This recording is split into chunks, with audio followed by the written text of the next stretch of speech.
Steins Gate is one of the most beloved anime of all time, currently sitting at number 4 of the most highly rated anime by the most prestigious and well-regarded rating system of all time, MyAnimeList. Only under Fullmetal Alchemist Brotherhood at number 1, and tied with Season 3 Part 2 of Attack on Titan, and the 51 episodes of Gintama between April of 2015 and March of 2016. Yeah, this website isn't jank at all, but Steins Gate is great, and basically everyone who has seen the time travel anime loves it. However, there's a common criticism about one of the greatest anime of all time, but I think this fault is actually one of its greatest strengths. Hey everyone, thanks for watching, I'm Wheeze. This is my channel, KBW. If you want more analytical or Steins Gate videos from me, let me know in the comments. Likes help me know what you want too, so yeah, on with the video. Steins Gate is a must-watch for anime fans. It's not long at only 24 episodes, and has emotional payoffs better than some shows with hundreds. The story of Steins Gate is about a group of friends hanging out at Okabe Rintaro's apartment, an 18-year-old mad scientist who works on making inventions for the future in his future gadget laboratory. He proceeds to accidentally make a time machine, and through the help of his computer nerd perverted friend Daru and an American girl who is actually a very brilliant scientist, he is able to start perfecting the technology. Now, going any further than that is going to spoil the show. If you haven't watched it yet, this is not a show you want spoiled, so go watch it. Spoiler warning from here on, I am expecting you to have seen it. There are so many fantastic things about this show. The ending is fire. Each character is fantastic, except for Shining Finger. I don't even care what her real name is. She killed Mayuri, and there's nothing you can do to get forgiveness for that. But for real, I just don't like Moeka. Steins Gate takes a time travel theory, and instead of focusing on science and clever ideas to fix the future or restore the past, it focuses on the characters' mental states and the emotional toil from different events that time traveling caused. This is seen most prevalently in Okabe's character. However, each other character has something in their past that they regret, wishing their present was different. However, in the end, each one has to face their past and accept what had happened or how they were fated in life.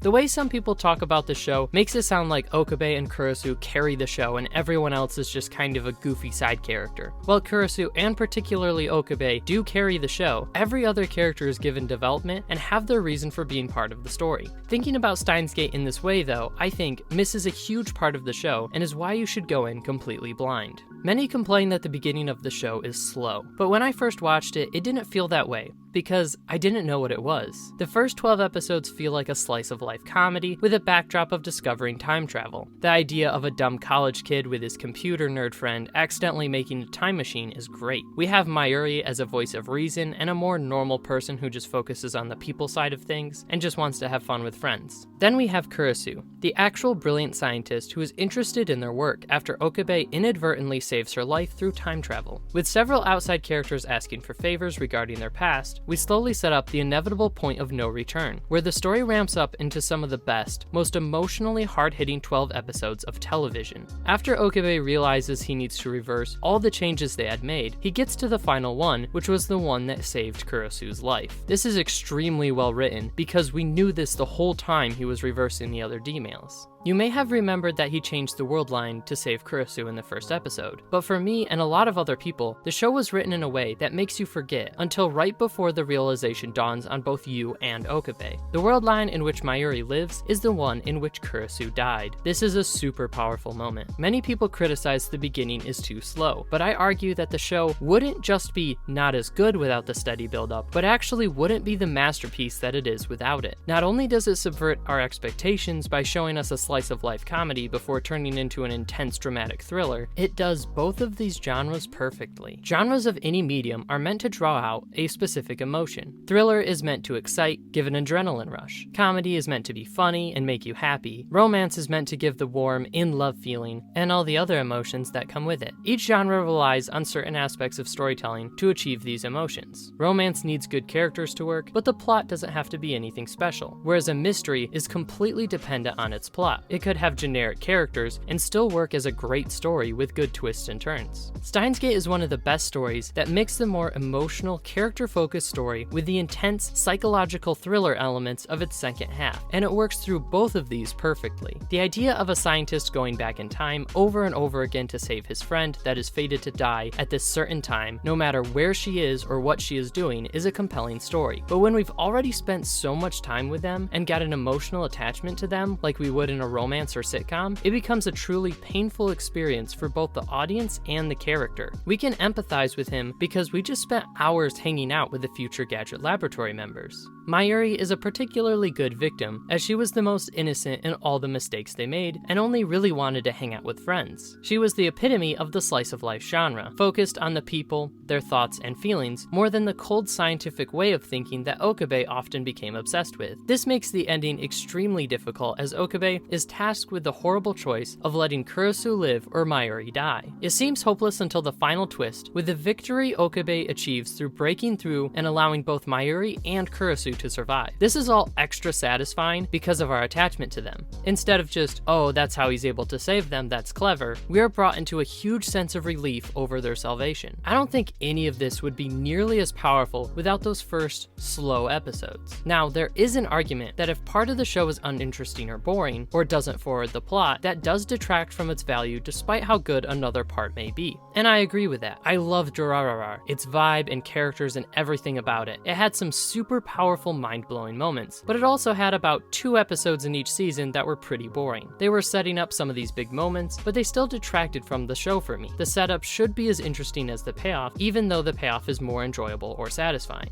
So, are there any bad episodes of Steins Gate? No, there is not.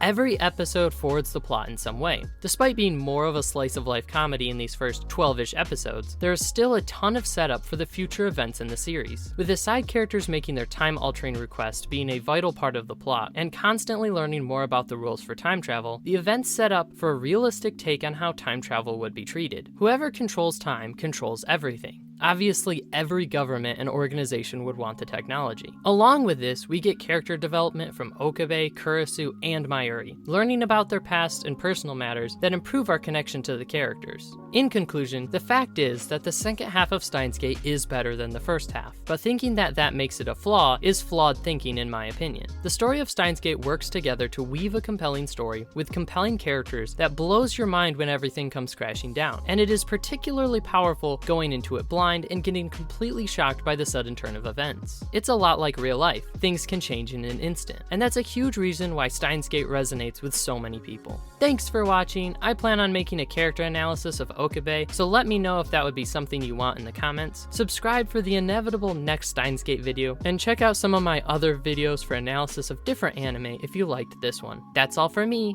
JAA MEOW!